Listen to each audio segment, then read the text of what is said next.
では、リサさんよろしくお願いします。ではお願いします。すみません。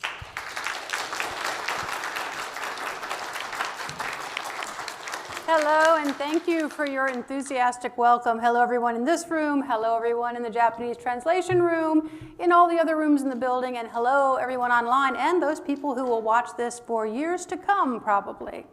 So we are all part of creating a moment for other people here. So I want to tell you how this is going to go, because I would like it to be really useful to you. Not just that you hear some interesting concepts, but that you might even be able to leave this room with some ideas of how you might tackle one of your biggest impediments. Would that be good? I hope so. I hope that you will play along. Yeah. So in this keynote, I'm going to be zooming out to a big concept, and then zooming into something practical, zooming out again, zooming in, and toward the end, we're going to zoom way, way, way, way out, all the way into outer space. Will you go with me to outer space? Okay. Okay, good. So our first big concept, the first zooming out we're going to do together, is what I see happening in the world of business, not just a certain industry, not just the Agile space, but the world of business in general, is that we are changing our ideas from the notion that organizations are machines. You know, machines. You can take them apart, you can fix them, put them back together. They'll run like that for a really long time. It's very, very, very stable, right? So we're moving, all of us, from this idea that organizations are machines more to the idea that organizations are like rainforests. Now, the idea of managing a rainforest or leading a rainforest or controlling a rainforest is sort of ridiculous, isn't it? But if you look really, really closely at a rainforest, you will see that life thrives there. Life thrives in lots of adversity. Life thrives in unexpected things that happen. So it is absolutely possible to participate in an ecosystem. And so this is the big shift. So if you think that it's hard to use Agile in your organizations, you're probably right. Most people are thinking about organizations as if they are still machines. Now, to be fair, parts of organizations run beautifully as machines. There's no need to change that. But what is happening more and more often is that our world is becoming, as you have undoubtedly heard, this acronym, volatile, uncertain, complex, and ambiguous. And guess what? Human beings aren't so good with these qualities. Agilists are better than the average, though, so we're a little bit ahead. So in an environment that is volatile, the best you can do is inspect and adapt and continue to make progress, continue to move toward your goal, and that's what we know how to do. Now, if VUCA wasn't enough, the nature of change itself has changed. And I learned about this for the first time in 2020.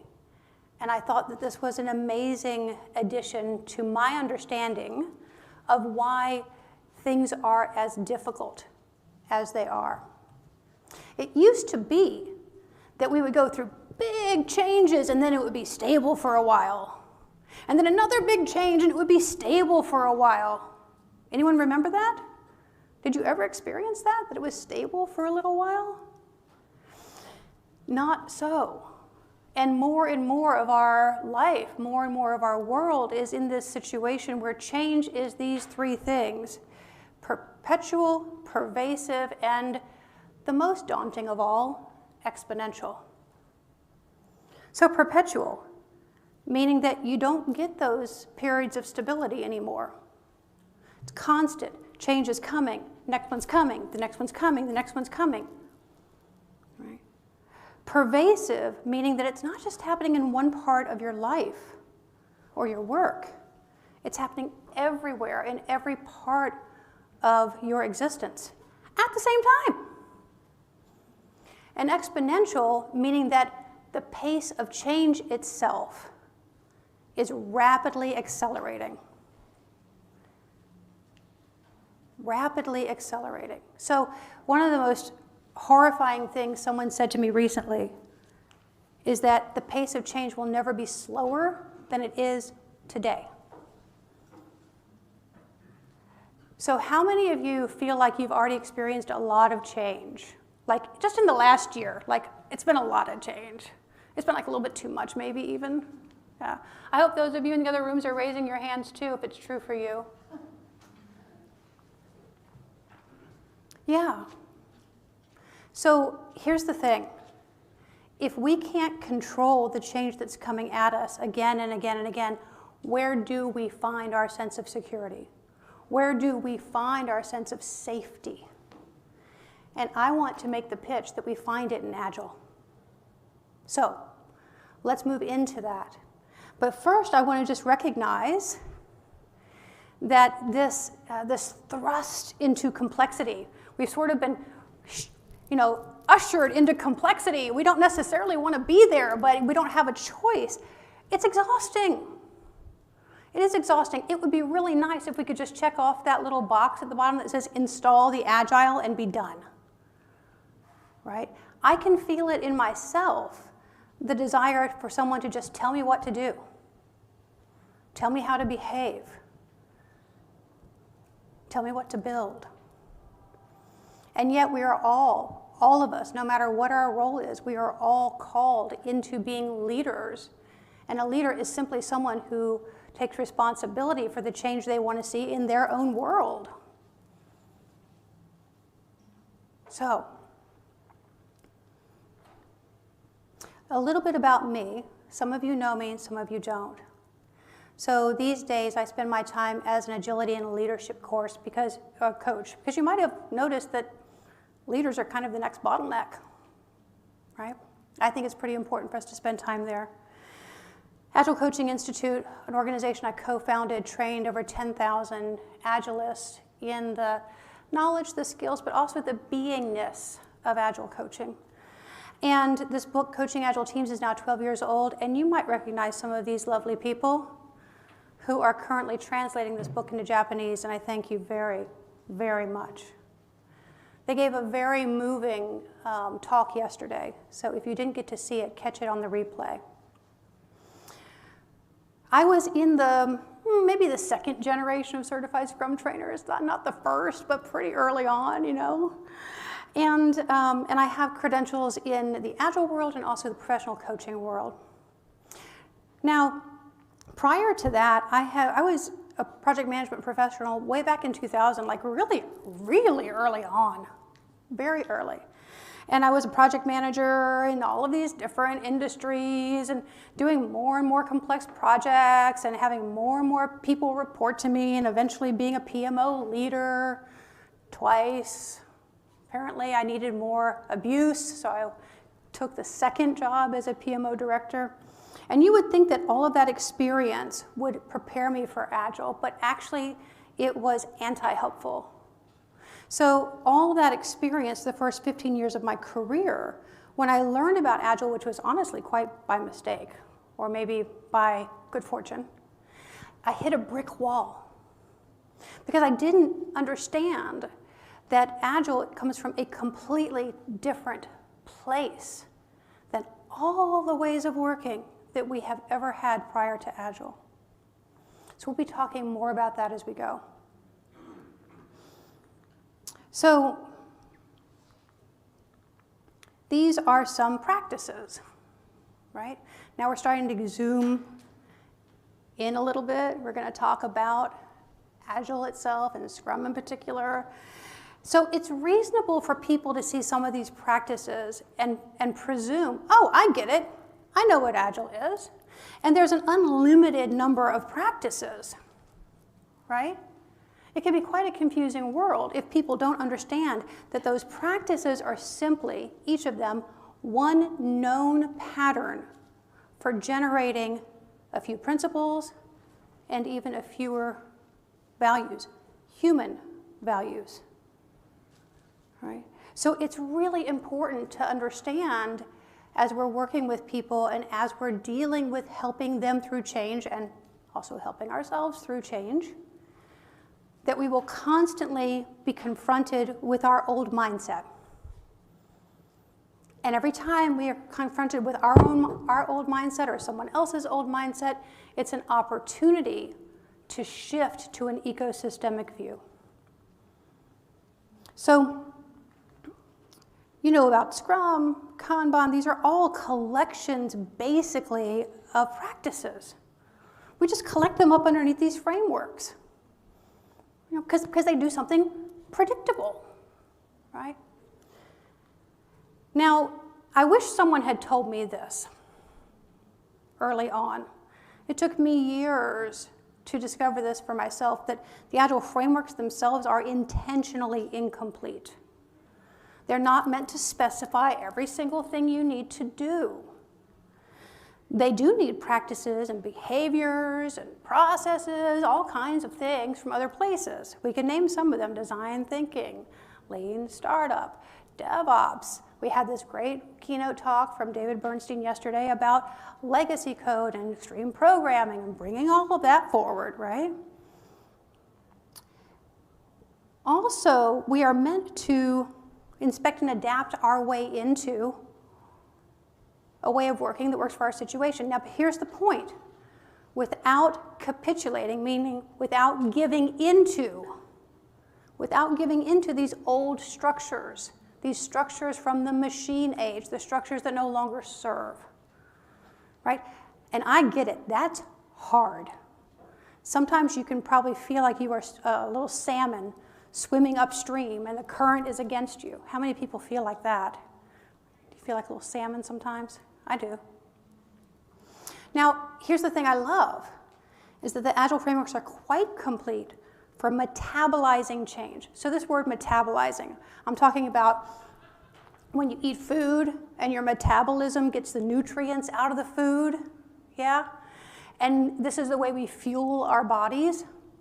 The same thing, this metaphor can happen if we think about welcoming change, just like we welcome food into our bodies. Welcoming it, enjoying it, not resisting it, and using our special skills to get the nutrients or the goodness out of the change that comes, and the next one, and the next one, because we will metabolize change again and again and again and again and again forever.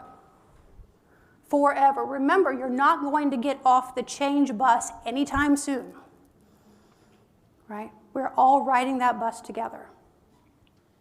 Now, people freak out when you tell them that change is perpetual and it's pervasive, and guess what? It's exponential, right? So they say, well, how can we possibly make progress? How could anything be safe? And I think agility does make it safe to change in very specific ways. You get these benefits, like never losing progress and having a more on-target customer impact, specifically these ways. Because you are regularly delivering business value, you don't lose progress, even when things change. Because you have these fast feedback loops, you can adjust when it's cheap, when it's easy, when it's no big deal. When you inspect and adapt, you get to amplify the good, and I think this is even more important. You get to correct the bad. Every business decision has unintended consequences. Everything we build, every service we create has downside effects we didn't expect. And we're not supposed to be, fortune tellers. We're not supposed to know. And if we use Agile well, we can correct the bad before it gets really bad. And of course, amplify the good. How about having a built-in cadence to pause, reconsider, and consciously bring in change? Because change is going to be happening out there all the time. And then planning again. with all this new knowledge you have, planning again to deliver a more on-target customer impact, because we don't have time to create stuff people don't use, they don't like. Plus, it's a wasted life. So, I want to be really specific now, since we're at the Scrum gathering, and talk about how Scrum enacts each of these benefits for metabolizing change. So, we have all seen this diagram. Here's what I like to add to it. I like to add this other feedback loop. I imagine that the sprint review and the retrospective are so practical that the information we get from them goes right into the product backlog, and optimally, the results from the retrospective are coming right into the next sprint backlog. It's this beautiful loop. Yeah. So let me show you about these ways that we can get these benefits from metabolizing change. So let's look at the first one. Never losing progress. People are worried about this, aren't they? Well, if everything's changing, how do you get anything done? Well, let's show them how we can never lose progress. Specifically, this backlog is small because we're only planning a duration of less than 4 weeks. Most people are planning 2 weeks or 1 week now. It's a duration that we can somewhat control, especially if people leave us alone while we're delivering. So at the end, we have something real, something that customers will like. If they don't like it, we get to find out about it and fix it. That's great. Never lose progress, even when things are changing. How about adjusting while it's cheap? Okay, the stand-up is the first place to adjust while it's cheap. Every single day, the team is creating a commitment to one another about how they're going to get stuff done between now and the next stand-up. Constant adjustments happening. Adjustment is also happening in the sprint review, where you have the people who care about the product giving you feedback about the product.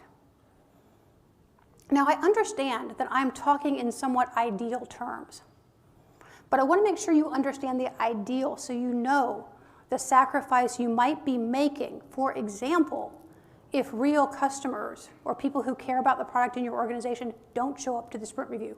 That's a significant sacrifice. You're losing out on a lot of the benefits of being able to metabolize change, for example. The retrospective is another place to adjust while it's cheap, and as I said, these things go right into the next sprint. Very, very short period of time, somewhat controllable. What about amplifying the good and correcting the bad? Well, where that happens is looking at the product. We deliver this thing, and people who know about it, people who want it, look at it and they're like, oh, that's good. That's not so good. And again, sprint review is where that happens, and the information goes right into the product backlog. So if the changes they want to make are important enough, they come right into the next sprint. What about bringing in change? Well, that one's pretty simple, right? We have this backlog, we have this sprint planning event, we have a specific time to bring in change, and we don't want to do it any other time. So how about a more on-target customer impact? Sprint planning. Sprint planning is the time to say, what did we learn from the last sprint that we're going to bring into this next sprint to be more on target for what our customers actually want? Plan a short sprint backlog. Again, short period of time, less than 4 weeks. And guess what? We're thrilled at the end because the business value is more on target. So here are my top 5 tips for getting all these benefits. The first one is one of our Scrum values, focus. It is absolutely paramount, very important, that we do not allow distractions into the sprint. So people really have to think, do I need to bring this up with the team or not? Is this important to what they're doing right now or not? If it's not, it can wait till the sprint review or the retrospective, whatever is appropriate, right? The second one is getting to done. If you don't actually deliver that increment of value at the end, it is really, really hard to bring the next change in. Very hard. You have completely tied the product owner's hands, right? So Don't carry work over to the next sprint. Just don't do it. Change. Yes, we want to bring in change, but not all the time. Not all the time. There's a sprint backlog. It's short. It's a short period of time. Let those people deliver that. Right? And this one I think is really important, is being courageous when inspecting and adapting.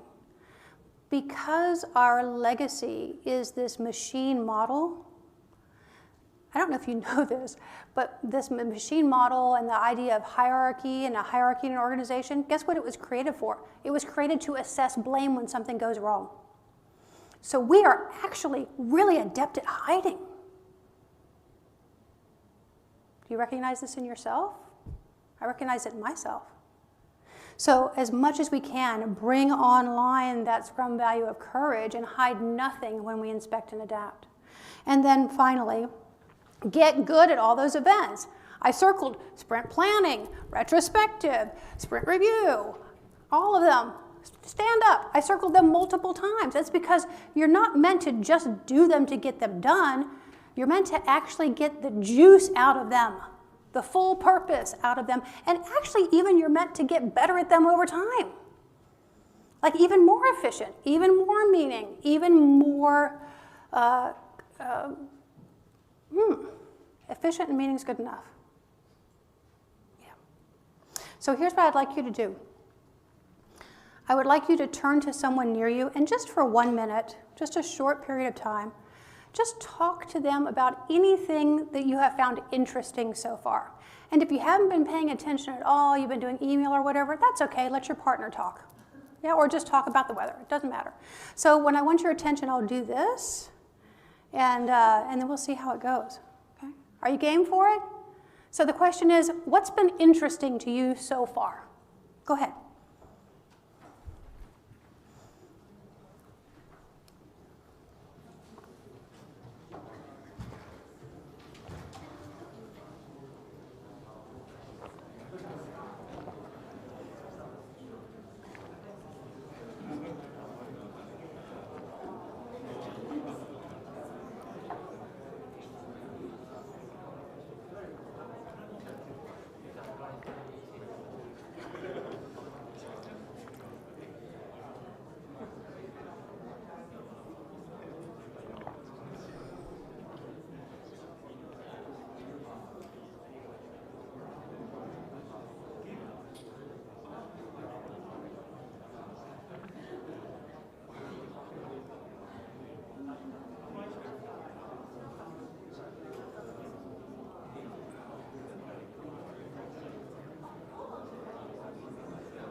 Good, we're all quiet now.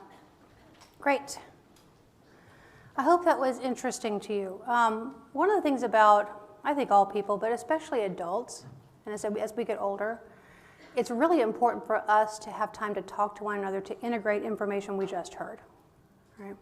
So I'm wanting you to have a few moments of that as we go through this keynote. And as we get more specific, I'm going to be asking you to think about something real in your world.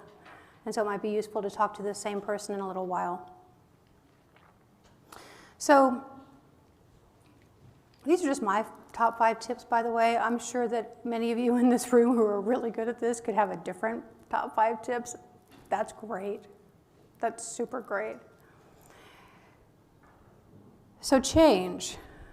Change is coming to us from outside of our organizations, just by the nature of our volatile, complex, ambiguous, blah, blah, blah world, right?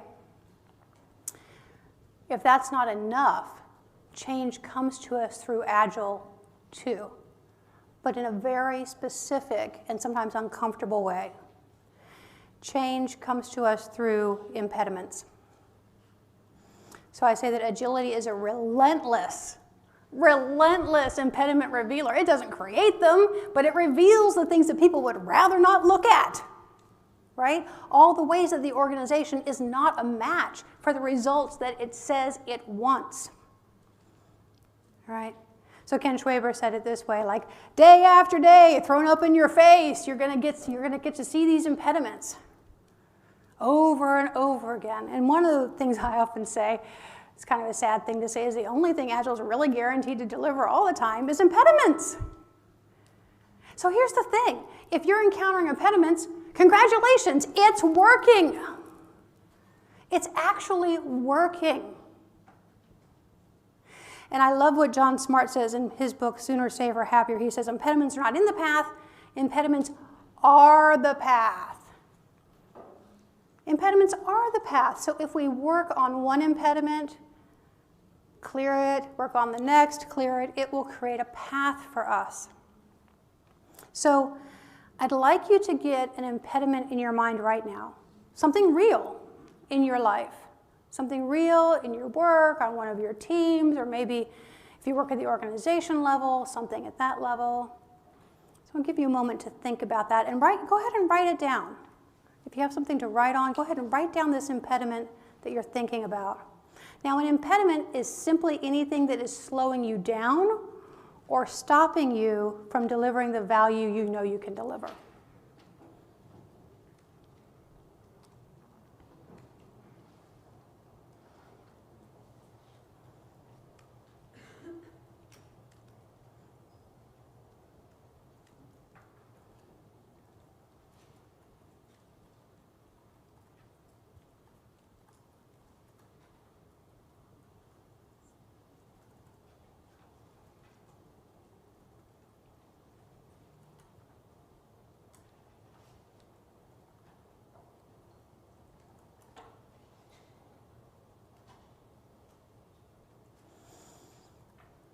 Nice, thank you. So we're going to put that on the shelf for a moment. We'll come back to that impediment in a little while. But I first want to give you some fuel to be able to work with it, okay? I think one of the most amazing things about us as Agilists is that we have an emerging superpower. This is an emerging superpower for a world in constant change.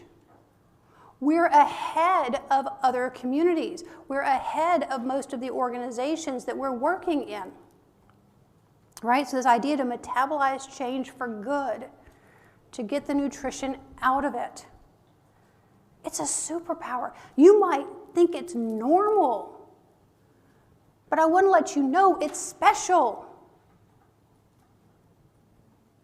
It is very, very important for the type of world we're in right now that someone has this superpower, and I'm really glad it's us. So let me be more specific about the types of changes that happen, and just this little model called edge theory of change. It's a very simple model, but I find it really profound to help people see what's happening in a given change. Basically, on one side, you have what's the current reality, what people would say, here's my primary perspective. It's, you know someone's talking about their current reality when they're like, yeah, this is how I am, or this is how it is. They're talking about their current reality. But there's also, all the time, a secondary perspective happening. That secondary perspective is what's trying to emerge, right? And it might not be very clear yet. That's okay that it's hazy. That's okay, it's emerging, right? It's not here yet. But the idea is what we do as Agilists is we help people cross this edge from what they know to what's new, to what's coming, essentially. Now, here's the great news, is that you know how to do this. Because life has put you at edges already, and you've already crossed them. So let me just tell you a couple of them. From being a couple to being parents. How many people have done that? Okay, don't you know there is nothing that would prepare you for the moment you bring that baby home? Right? You could go to all the classes you want to go to. You can get all the equipment you want to. But when you bring that baby home, forevermore your life is changed. And so if you've crossed this edge, you know how to cross edges. Here's another one. This is my husband's particular edge. He had horrible stage fright. He loves playing the guitar. Horrible stage fright. He would have panic attacks in front of rooms of people. And he would put himself in that situation again and again and again because something was pulling him to the other side because he wanted to share this specific type of guitar music. And so now he plays guitar at open mics in bars. Doesn't have panic attacks anymore, but it took a long time. But there was something he wanted. It was worth it. And here's another one that many of us have experienced. All of us have, but to lesser or more degrees, which is, being able to go anywhere you want to being in lockdown during COVID, right? These are all edges we've crossed. Now, Agile itself puts us at edges too, but it's okay because we know how to do this. So here are some of the really typical ones, simple ones, from being told what to do to volunteering for tasks. That one freaks a lot of people out, doesn't it? Just that one. But it's important, it's an important edge to cross. And if you've already crossed it, your job is to help other people cross it.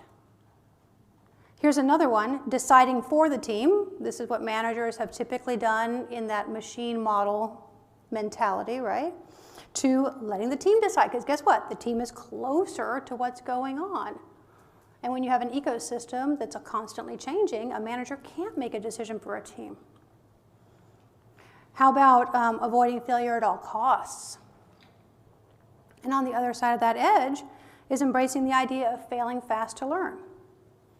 I love the acronym FAIL, First Attempt in Learning. Yeah. So these are things that we advocate in the Agile community. And if they're really sort of normal to you, I want you to understand they're not normal for other people. These are the edges you are meant to help them cross, and many, many more. Right? Now, there are a few very common edges that organizations are going through right now, and that we as human beings are going through right now. So I want to talk to you about those and be listening for, which of these might be happening at my workplace, or which of these might be happening with me. So first, the common change edges for organizations. One is this idea of these inflexible plans that deliver at the very end. Therefore, we've got to hold all that change off. Change is absolutely horrible if this is our primary perspective, right? To the perspective and to the behaviors that we can have flexible plans that welcome change because, what we talked about before, we're delivering all the time, regularly. Here's another one, specifying the product and waiting for delivery at the end. That used to be, and maybe it still is in your organization, a really normal behavior. What we're wanting people to do is to cross the edge to this behavior, to guiding the product all along the way, and helping them see they actually have a lot more control if they do that. They're going to have a lot more success if they do that. How about this one? Bottom-up annual budgeting to fund a bunch of disconnected projects, like individual projects that people advocate for. I'm sure a lot of you are still dealing with this. This is, again, left over from the machine era, right? What's emerging are these continual budgeting processes, usually of longer-lived projects or teams that are linked to how much delivery capability we actually have, delivery capacity we actually have in the organization. Wouldn't it be nice not to have too much work in progress? It's possible. But understand these are like really big changes, really big changes. So just notice which ones of these might be happening in your workplace. And now we're going to talk about you. Because these change edges in the organization guess what? They create change edges in you. And so here are some really common ones that are happening for a lot of people right now. One is alleviating discomfort as fast as possible. As soon as I feel discomfort, I'll do anything to distract myself so that I don't have to deal with the discomfort. What's emerging, what's a better strategy for the world we're actually in, is to allowing yourself to experience the discomfort and saying to yourself, this is just part of the process. This is just what it means to change and to change and to change and to change. I'm going to experience discomfort. How about this one? Waiting for change to happen from above to being an agent of change from where I sit, no matter what my place is in the organization. For Agile to work well, this one's got to get activated, right? What about doing what I'm told to asking questions and voicing my opinion? Not necessarily because I know better, but because when we all do that, then we get closer to what's really going to work. Because things are emerging, none of us actually knows at the very beginning what's going to work. All right. So, here's what I see happening in organizations.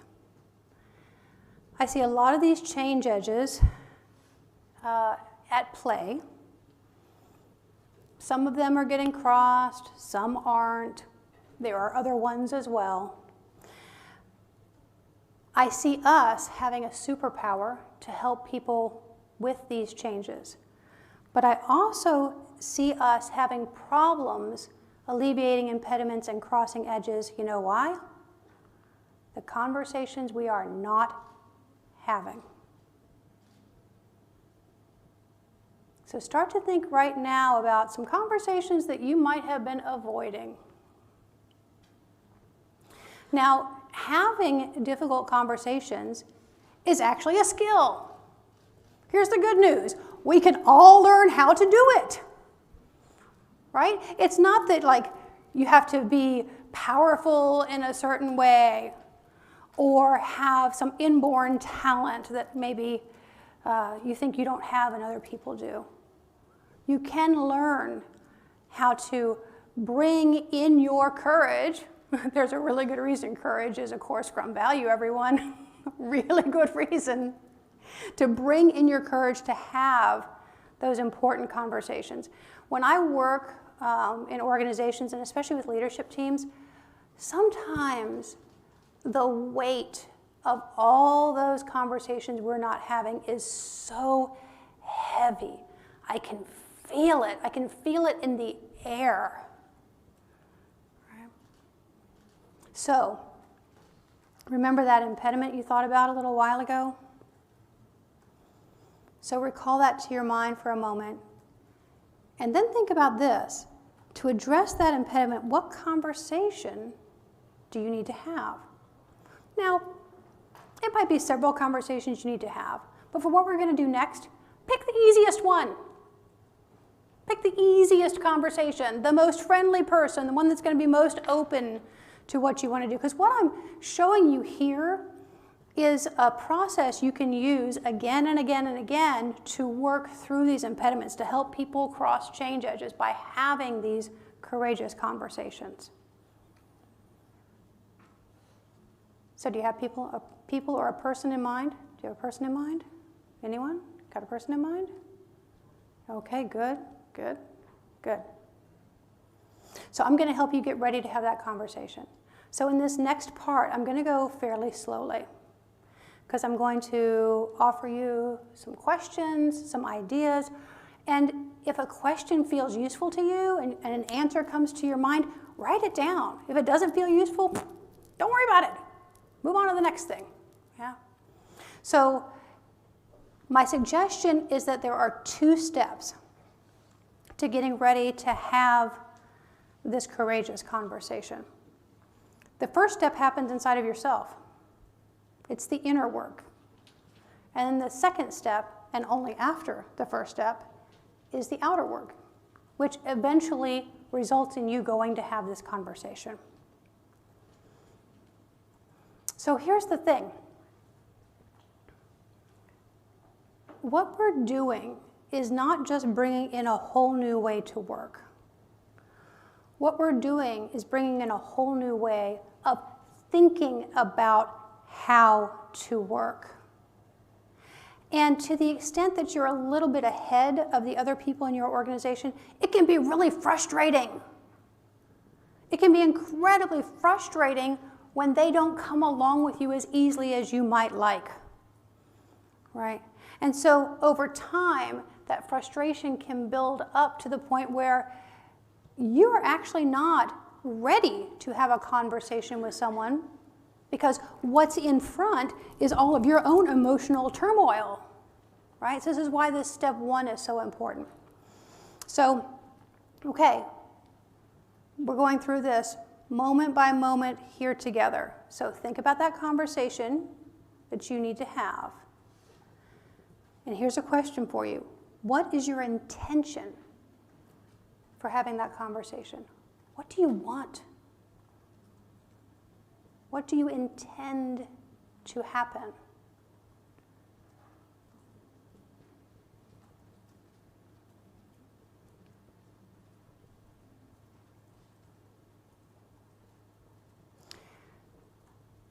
And because we need a vision to help drag ourselves over the edge to have the conversation, this next question is really important. What's the possible difference that could happen if this conversation goes really well? Just imagine it goes well. It goes better than you imagine. What can happen? What becomes available? What gets loosened up? What new ideas come forth? So allow yourself to just fantasize for a moment. How good could it get if this goes well?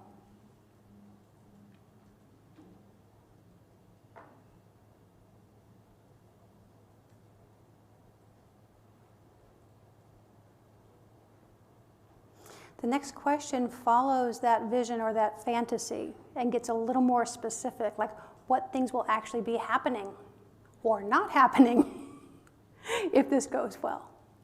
Getting more specific here. What might you be experiencing? What might others experience?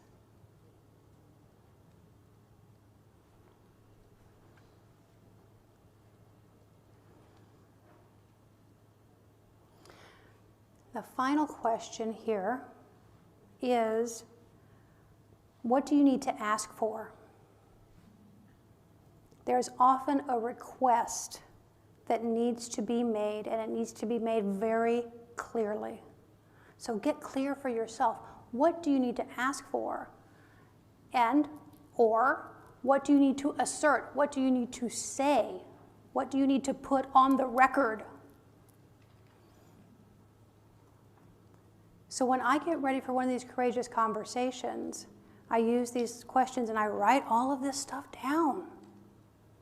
It's amazing what happens when you get it on paper or on your iPad or whatever, that you can actually see that it's possible.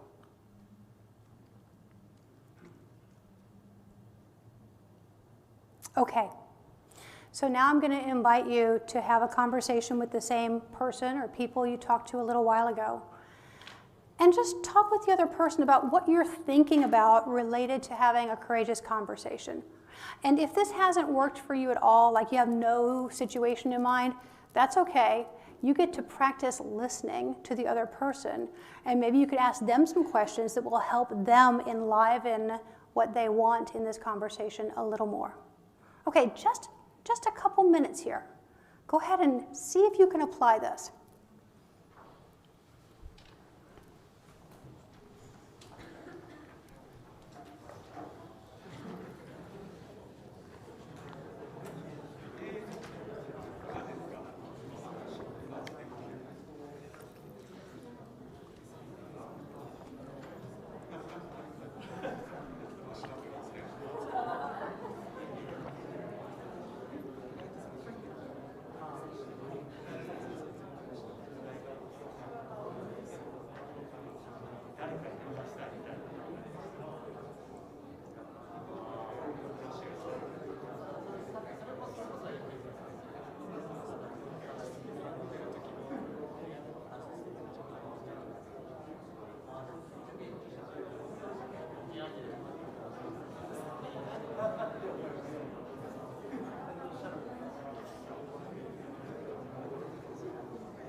Thank you. Was it useful to talk to someone else?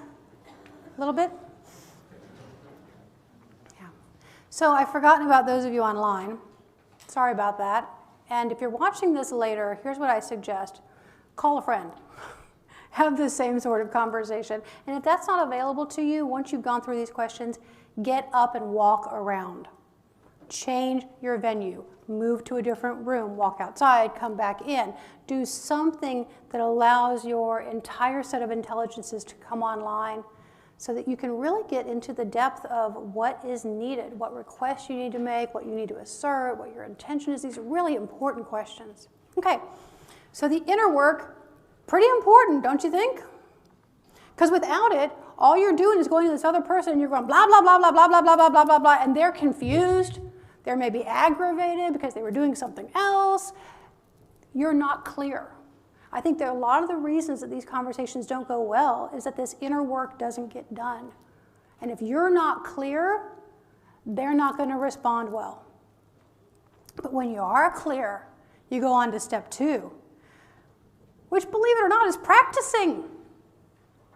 You know, like maybe we're like, if you actually worked with this person that you talked with just now, or these couple people you just talked with, maybe you would say, hey, I've got this really kind of scary moment where I need to say something that might not be well taken. Can I practice it with you? Because here's what's going to happen. The first time you practice, it's going to be horrible.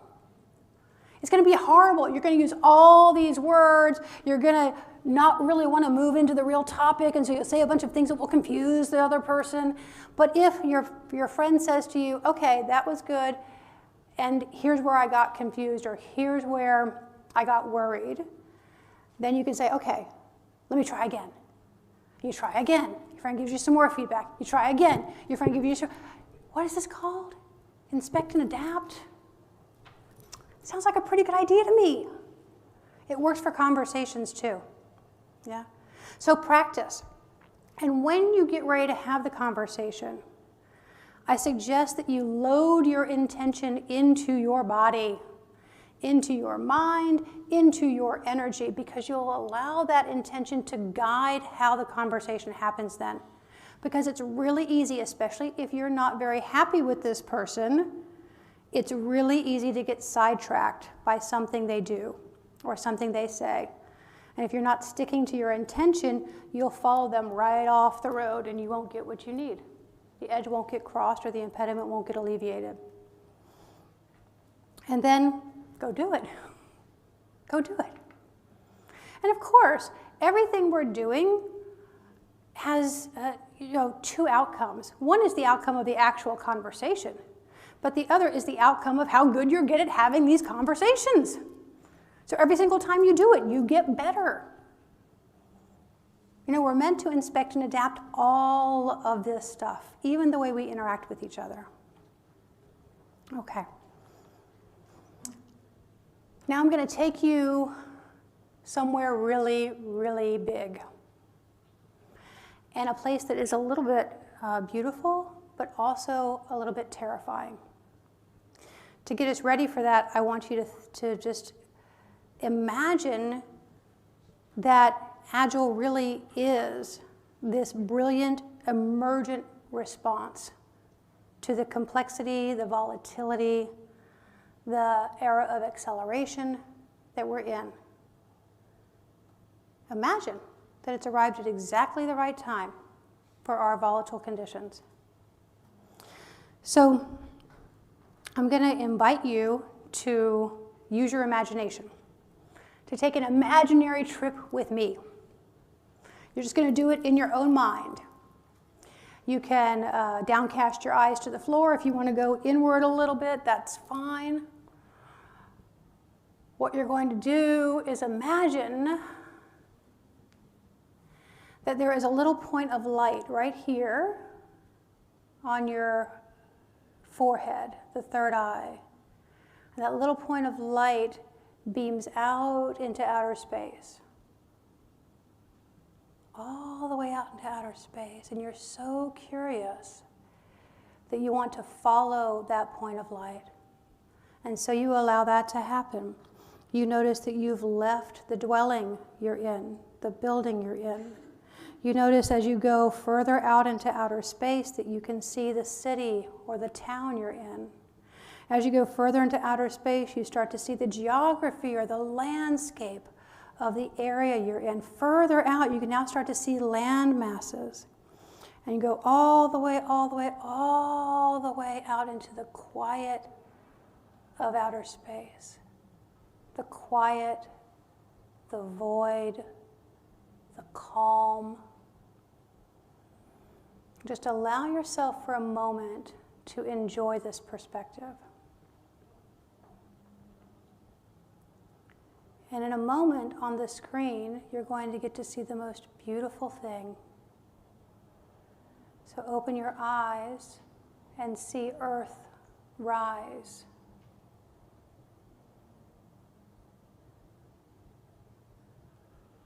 You're viewing the Earth from space, and you notice this beautiful blue-green ball with the white clouds wisping around it. It's so beautiful. And it's our home. It's the one we all share. And right now, we're endangering it. So to move us into this territory of this planetary view, the planetary challenge that we are all facing, I want to share with you a few lines from a poem. It's 3:43 in the morning and I'm awake because my great-great-grandchildren won't let me sleep. My great-great-grandchildren ask me in dreams, what did you do while the planet was plundered? What did you do when the earth was unraveling? Surely you did something when the seasons started failing? As the mammals, the birds, the reptiles were all dying? Did you fill the streets with protest when democracy was stolen? What did you do once you knew? What did you do once you knew? Those are the first lines from a poem called Hieroglyphic Stairway by Drew Dellinger. I heard them for the first time 12 years ago, and they have been ringing in my ear ever since. They have not let me sleep, even though I have gone to sleep for a good portion of that time. Even though I know the situation we're in, I haven't done as much as I would have liked, and maybe you feel a little bit of that too. So we are already experiencing planetary challenges that are unique to our time. We've never been in this place before as a species. Some people call it a species moment. This is an inflection point. And what will happen to us in the future depends a lot on what's happening now. So sadly, when this poem was written about 20 years ago, the idea of these planetary challenges facing us in our great-great-grandchildren's lifetime seemed really fast. But guess what? We don't have to wait for our great-great-grandchildren. It's happening now. Climate disasters, biodiversity loss and extinction,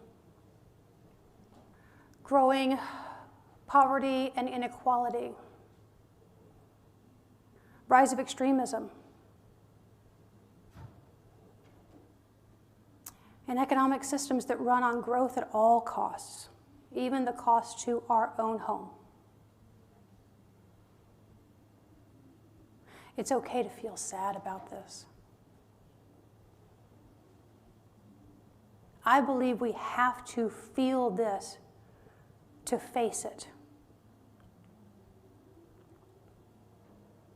Now, in this time, as in all times, there are people who act. There are people who take chances. There are people who say, not on my watch. I will not have this while I'm here. I will do something about it. My hope is that I can help create awareness and create a movement in the entire worldwide Agile community for us to say, not on our watch, we can do something about this. The many thises. People call it a meta-crisis. There's not just one crisis, there's all of these crises that are all related to one another. Guess what? You don't have to figure it all out. You just have to do what's right in front of you that you can do. One of the things I'm doing is I've just started this program called Regenerative Leadership, because I'm really clear that my own leadership in the world is not good enough. It's not a match for this era of these multiple planetary challenges, and for the idea of helping create a network of networks of Agilists all over the world that are doing something about it.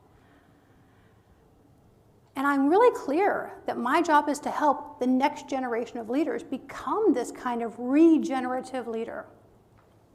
But I've got to do it first myself. So I'm really enjoying this program already.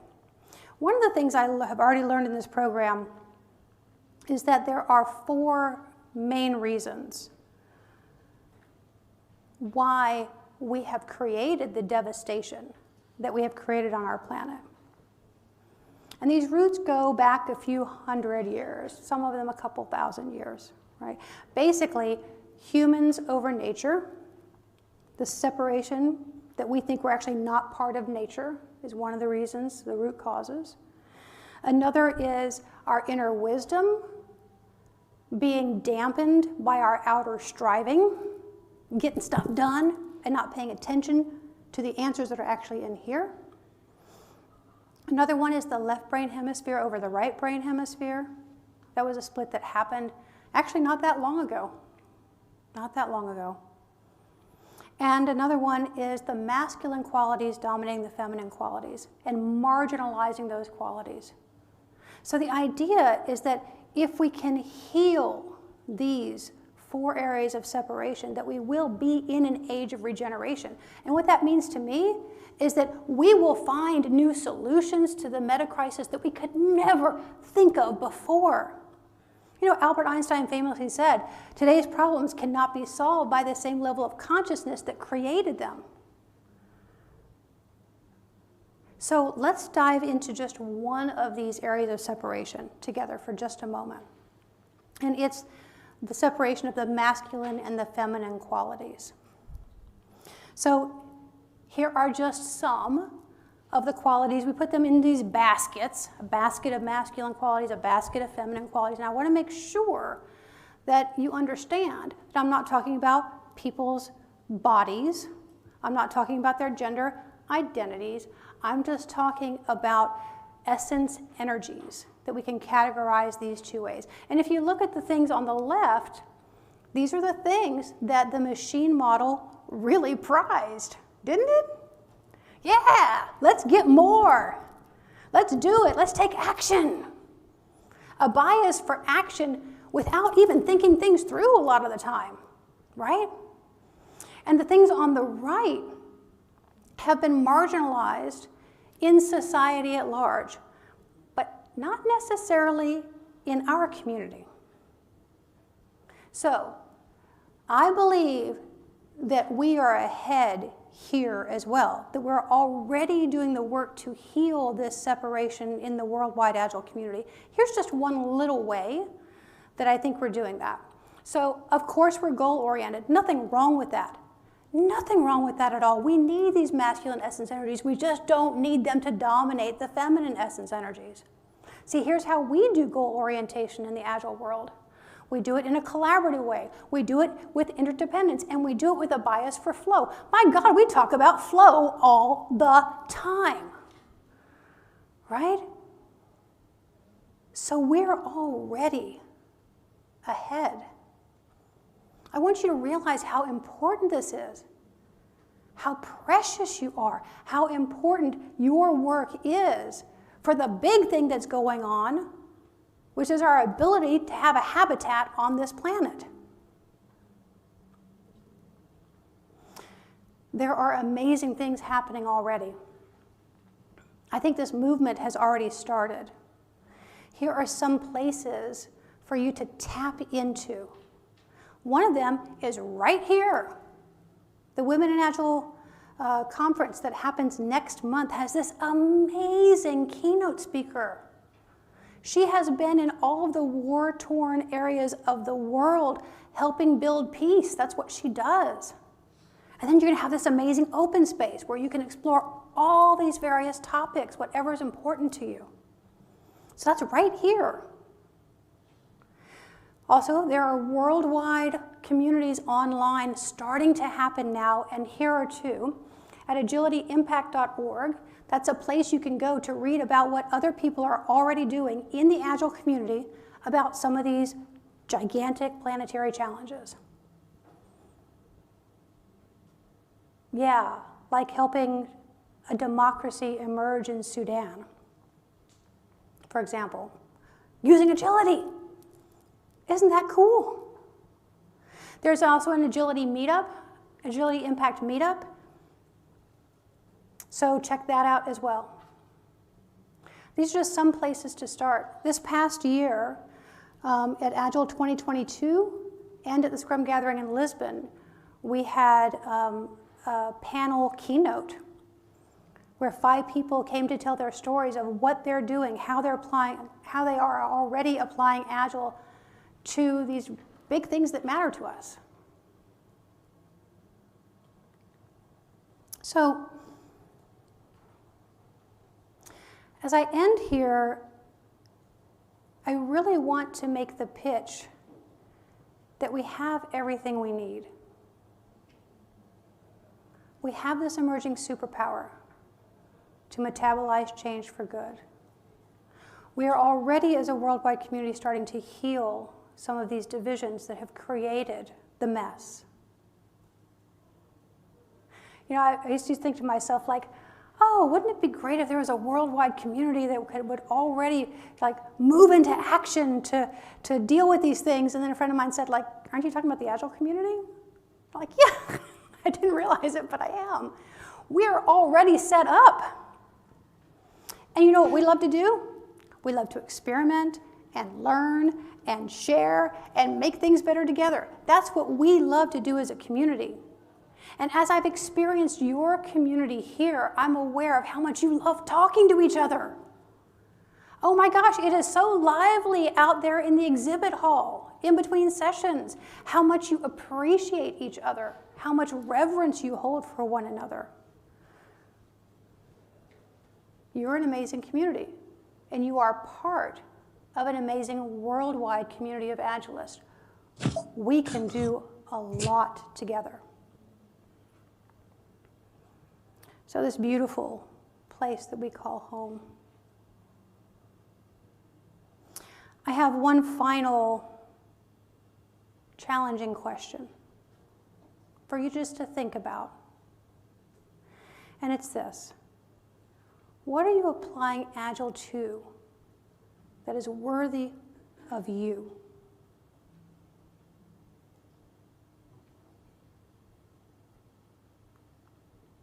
Thank you.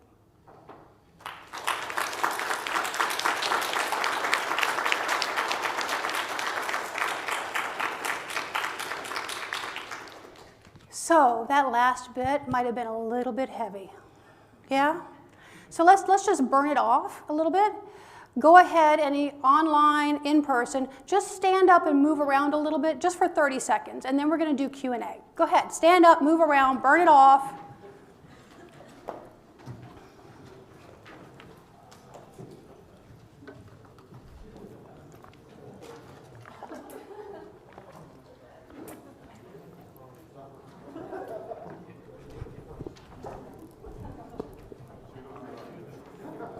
I love it.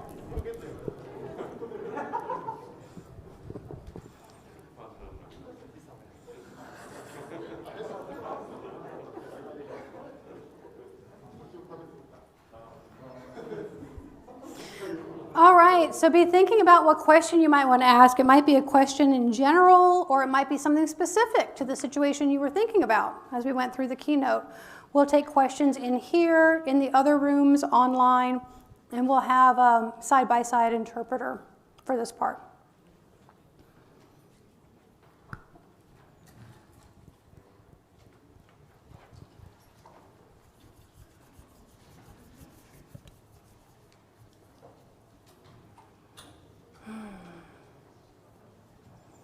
Please take care of your bodies. If you want to stay standing up, do it. Yeah.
Okay, thank you so much for your talk.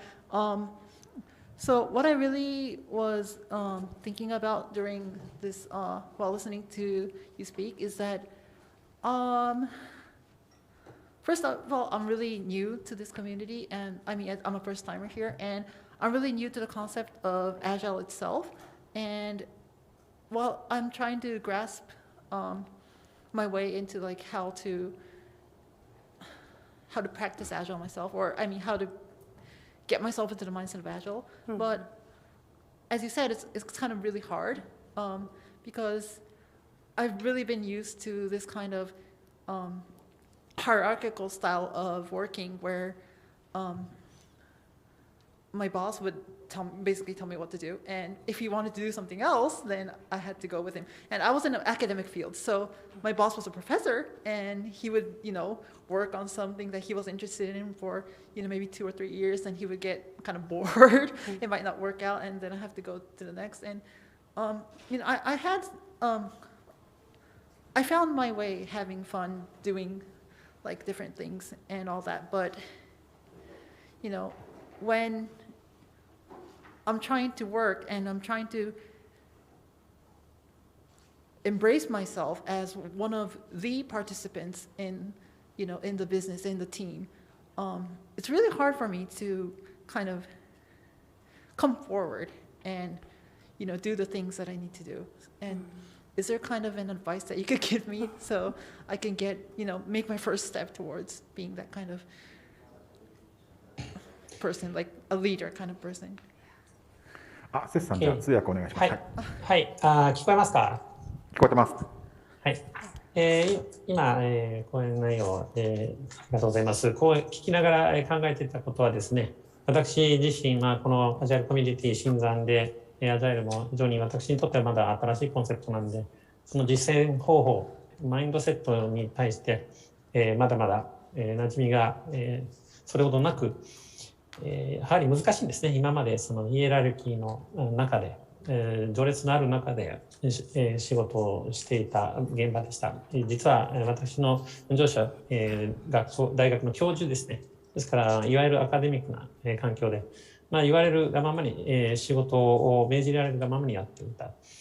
そして、その教授は興味のあるものを やり、それが何年か経って、興味を失うと次のものに取り掛かる、そういうような環境であったので、いろいろやって楽しめたのは事実です。しかし今となって私の置かれている環境では、チームの参加者、積極参加がやはり、目指すところになってきている。しかし私はその積極的に進んで、自分からなかなか、何か自発的に進められない、このところ、ここが苦しいんです。もしそれを、もっと進めやすくするに、自分として動きやすくする取り掛かりのヒントがあれば欲しいんですけれども、お願いします。The first thing I'll tell you is that you're not alone. And you look around. I mean, like, really look around. Will you all look at her? Is she alone? Does she have you to talk to? If you're willing to talk to her, raise your hand. I mean, like, really, be serious about it. Are you willing to talk to her about this? Raise your hand. So you have some friends here, right? And まずお一人だけではないですよ。周りを見渡してください。大勢の、人が集まってきていますよね。皆さんも、会話を、彼女と進められますよね。できる人はいますかということで、今、挙手を求められました。Go ahead, please. thank you. So you are at an edge. Remember that triangle? Yeah. You're at an edge. What's primary to you is I do what I'm told, I follow my professor's interests, and I find ways to have fun separate from that, or make it fun for me somehow, even though it's not my choice. Right? That's primary for you. Let me translate. そういう意味で、今、チェンジエッジ、三角形の話しましたよね。あそこに立ってるじゃないですか。考えてみれば。今までは言われたことを進める。そして、教授の持ってる興味に合わせて、それを進める。興味がなくてもやるし、その中で自分の興味のあるところを何とか見つけ出す。そのような、状況に置かれていました。So, what's emerging for you, the secondary perspective is, I am this really smart person. I am this really creative person. And I want to express myself. I want to be part of something outside of the hierarchy. How can I really be part of this team and take on my own leadership, leading myself first? These are the questions you're asking yourself, right? And so here's the thing. You're just on the top of that edge right now. That's all. ですから、そこで出てくるのが、その二次的な気づきなんですよね。自分は結構頭がいい。そしてクリエイティブな力を持っている。だから私ももっと表に出てですね、チームの一員としてリーダーとしてですね、進んでいきたい。まずそれは率先ということで自分を率先する。単にそのエッジに立っていることに、いるということの気づきから始まると思うんです。So, two things help someone cross the edge. Information about the other side, number one. And number two, a vision of why crossing that edge is worth it. Because you definitely have to give up something to cross the edge. Right now, you might be saying to yourself, I'm giving up some sort of safety or security by staying small, right? But you need to be able to create for yourself the vision of why is it worth it for me to act outside the hierarchy? Why is it worth it for me to extend myself and to meet other Agilists and find out what their stories are, or whatever it is for you? So my suggestion is that you, number one, talk to some of these people, get information. What's it like? And number two, as you do that, start thinking about the vision for yourself. Why is this worth it for you to cross that edge? And I know it is. You know why? You've been the first person to ask a question in this keynote and the one yesterday. So you're already taking on your own leadership. You're already doing it. Yeah? So I just want to encourage you to keep going.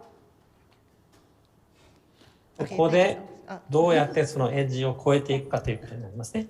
ではその、渡り切った先にあるのは何かということの情報を集め、そしてそこに行き着く価値があるかどうか、そのために何か代償はあるでしょう。例えば今小さく安全安心な状態にあるところが変わる可能性ですね。そういう意味ではでもヒエラルキーから何とか抜け出していくということですから、自分のビジョンは何なのかということ、それを設定して、ここをエッジを渡り切る価値があるということを、自分で、確認する。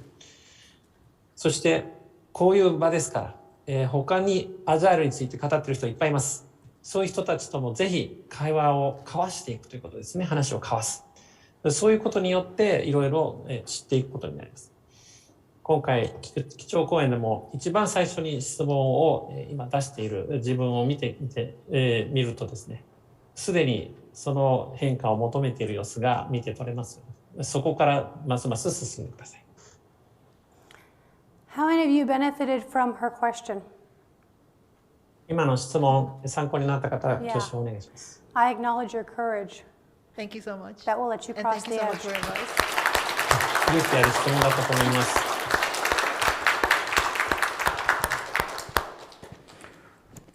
はい、ありがとうございます。ではオンラインからでもご質問、他の部屋からでもご質問いただけますので、先着順で声出してください。Online people can also turn on their mics and ask questions. It will be able to be heard. オンラインから質問よろしいでしょうか。May I ask one over the Zoom? 経営者へのコーチングもしているという話だったと思ってます。で、2つ質問があります。経営者の場合は、どのような人と話したくなることが多かったのか。で、2つ目は、その経営者はどんな準備ができていないことが多かったのかっていう2つを聞きたいです。My question is as follows. Can you hear me, Lisa? I can, thank you. Okay, thank you.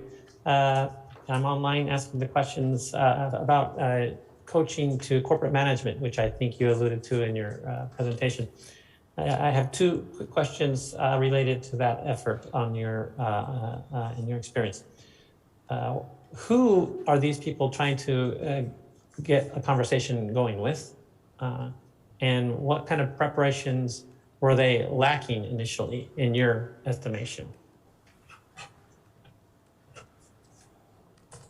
So to the question of who are the people that we're wanting to get this conversation going with, I think it's anyone who's in the way of progress. So it can be a manager of a team all the way up to the top leadership of the organization.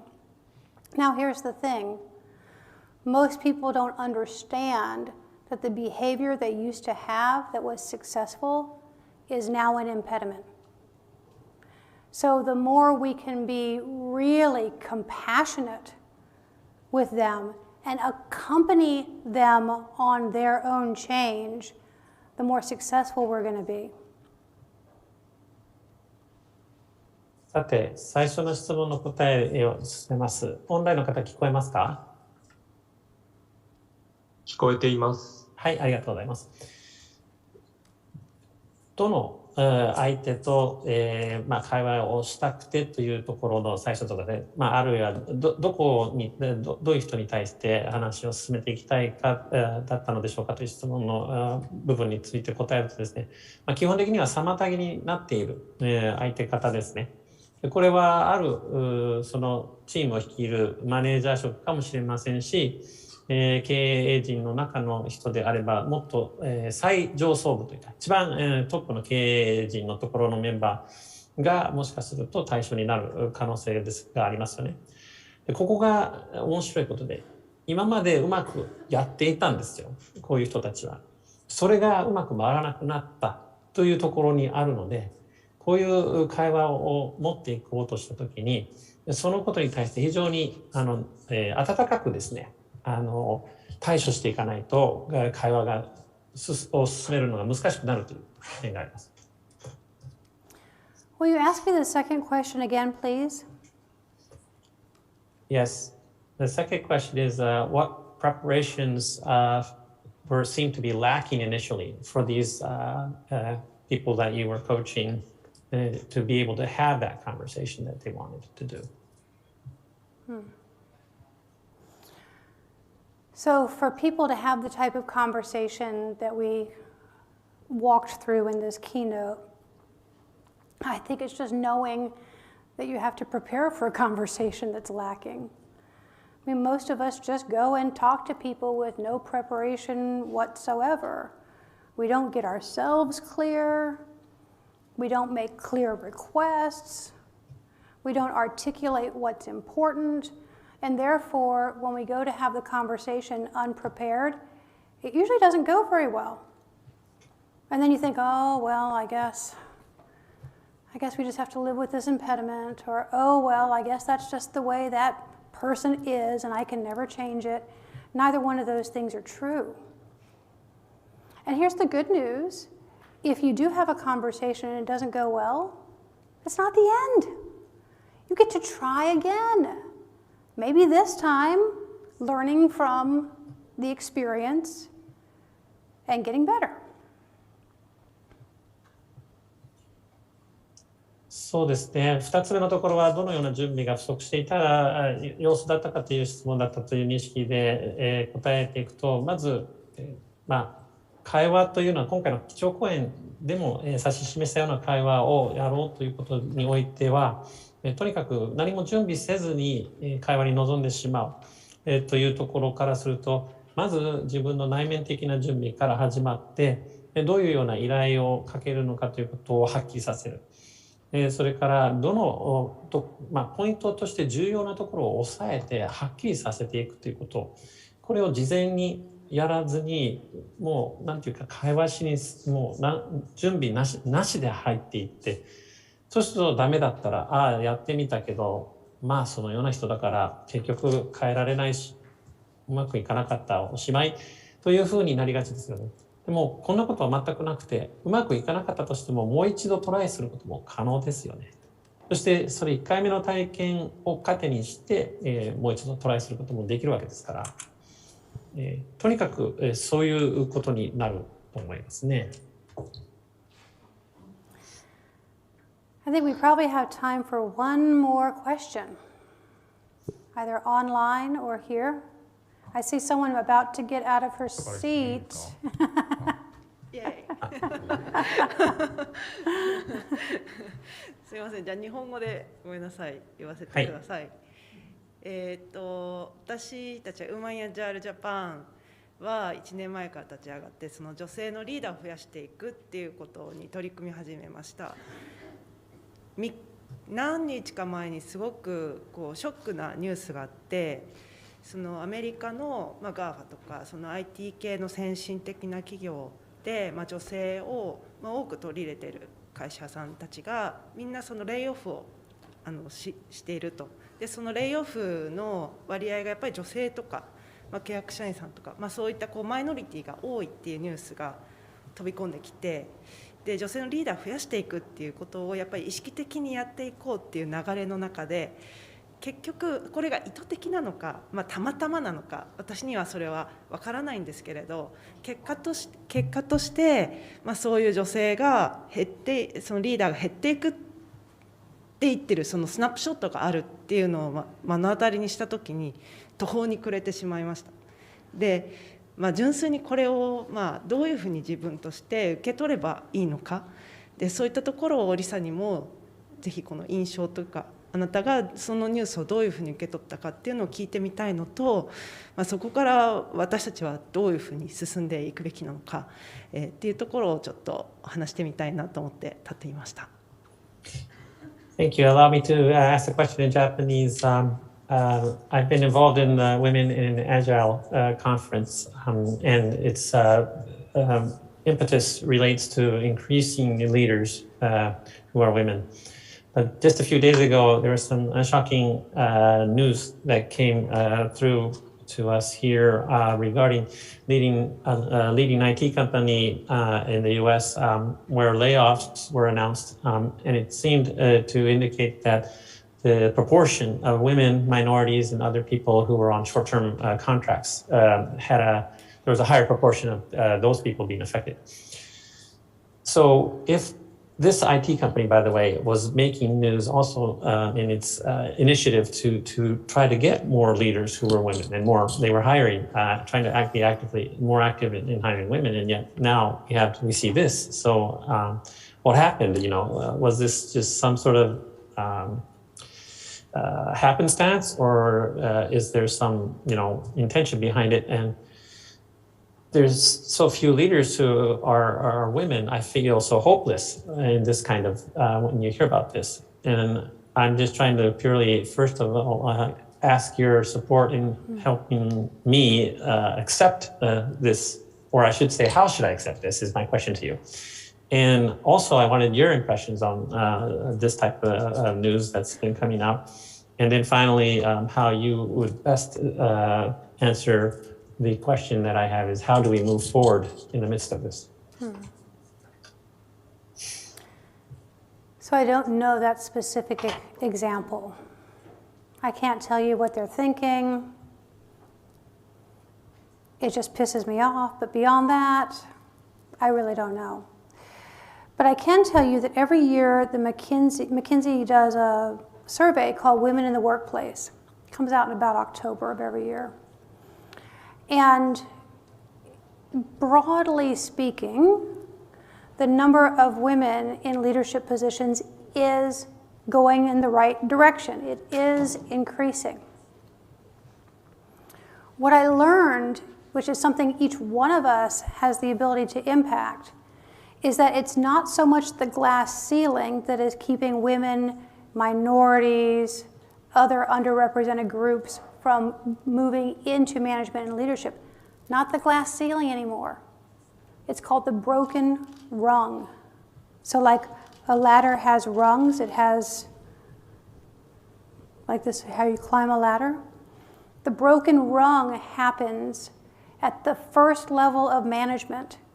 It's the first level of managers that are promoting people.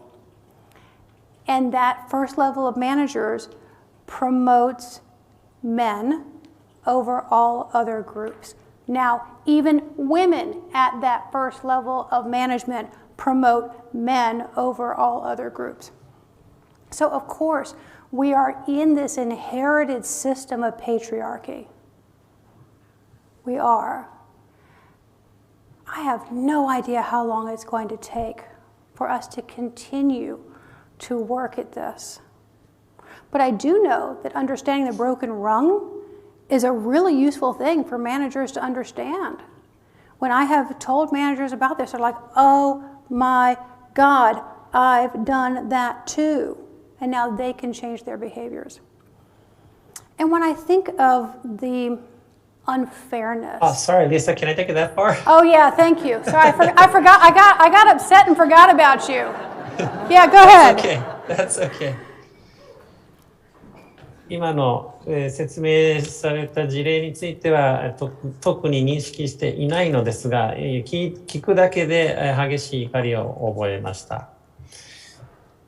マッケンゼーは毎年10月に職場における女性についての調査報告書を出しています。それらを年々、積み上げて見ている限りですね、広く言えばリーダー格の女性は増えていて正しい方向に向かっているんですけれども、ここで我々は一人一人インパクトを与えることができる部分があってですね、いわゆるガラスの天井と呼ばれて女性やマイノリティその他ですね、経営管理職の中でですね、割合が少ない、部分が通り越えられないっていうところはもうそれほどガラスの天井ではなくなってきている問題です。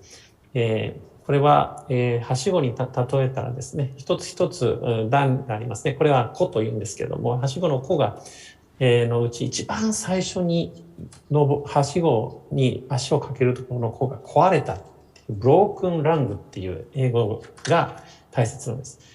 これはですね、一番最初の管理職へのステップのところで登用されるところで男性が圧倒的に多い。そしてこれがいつまでも変わっていないんですね。これがいつまでも変わらない。どうやったら変えられるかっていうところに私は今、感じているところです。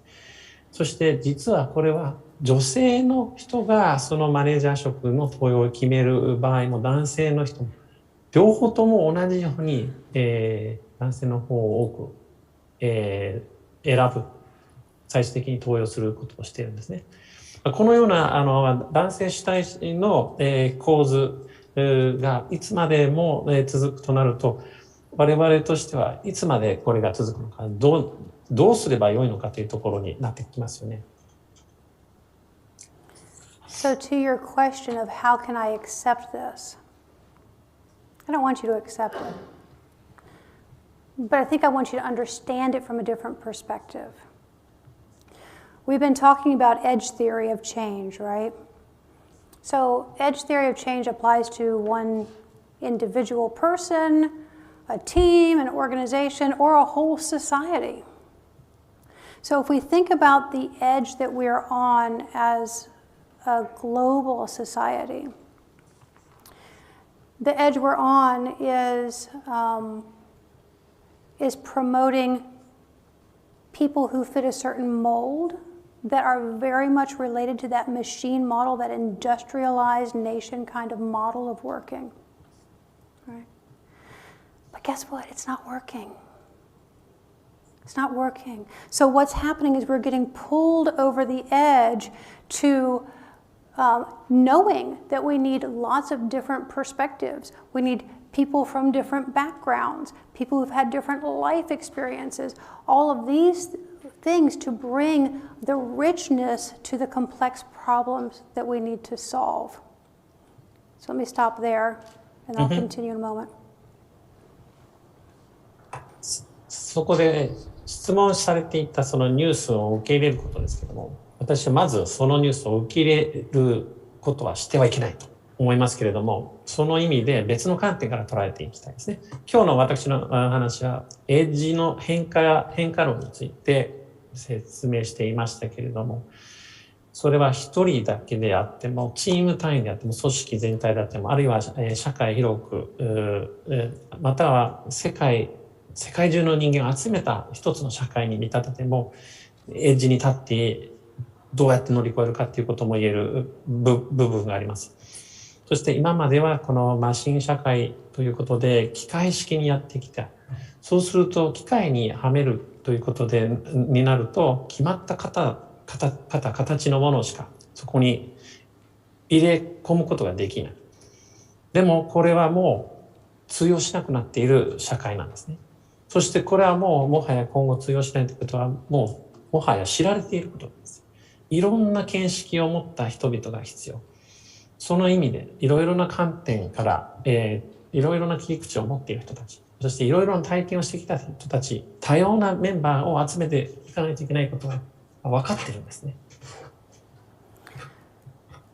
So one of the main things when a society or a person is crossing an edge is that there are very well-known edge behaviors.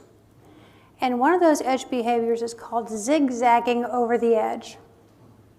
Because let's say a manager has the best of intentions to get rid of the patriarchy that got downloaded inside of them, whether or not they're a man or a woman, it doesn't matter, the patriarchy is there. They have the best of intentions. They're over on the secondary. They're working to have more diversity, not just for the sake of it, although that's good too, but because we need it.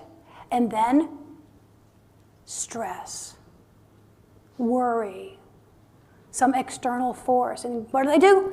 Zigzag back to the other side, right? What I want you to know is that zigzagging over the edge is normal, and it doesn't mean that it's over.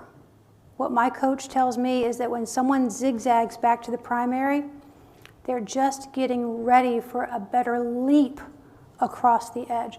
So the more that we can accompany those people instead of being mad at them, the more that we can ask them, what happened to have you zigzag back?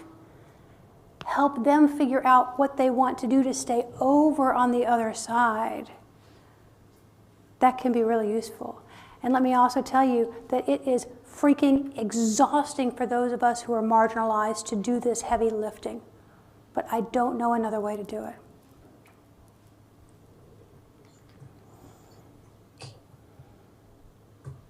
Hold on, I'm just making sure I get your last piece. I said it's heavy lifting for those of us who are marginalized, yeah? Yes, I got it.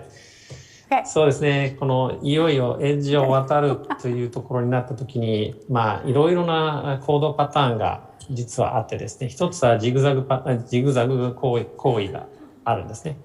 例えばマネージャー職の人を例にしましょう。もちろん最善を尽くすという心意気です。そしてこの男性主体の状態に対してですね、変えていくんだということで、そして多様性は大事だと多様性は多様性のためだけっていうことだけでは本当はいけないんですけれども、もちろん非常に大きく役立つ多様性を推進すること。しかしですね、それを割とそれをやろうと思っても周囲の方からすると割とこの非常に孤立してしまったこのマネージャーになった場合にストレスや心配、そしてさらにはですね、外圧みたいなものが自分の外からですね、風が吹いてくる。そうするとジグザグですから、どうしても元通りのエッジを渡ったと思ったのにまた元のところに戻ってしまう。これは別にとりわけ不自然なことではなく通常見られるものです。で、しかもこれは終わりではありません。このマネージャーはトライしたんだけども戻ってしまっているんです。でも次のジャンプに備えているとも言えるんですね。次のジャンプに備えるためにそこに、準備している。で、今度こそ乗り越えたままに行きたい。そういう人に対しては怒りを示してはいけません。近くに行って援護していくというような姿勢。それが我々少数側の人間にとってはしかしものすごく疲労が出てくる作業になるんですね。しかしやるしかない、そう思います。Okay, everyone. Thank you for your kind attention and for your goodwill and for staying 10 minutes late. 皆さんご清聴ありがとうございました。10分間演奏してしまいました。最後まで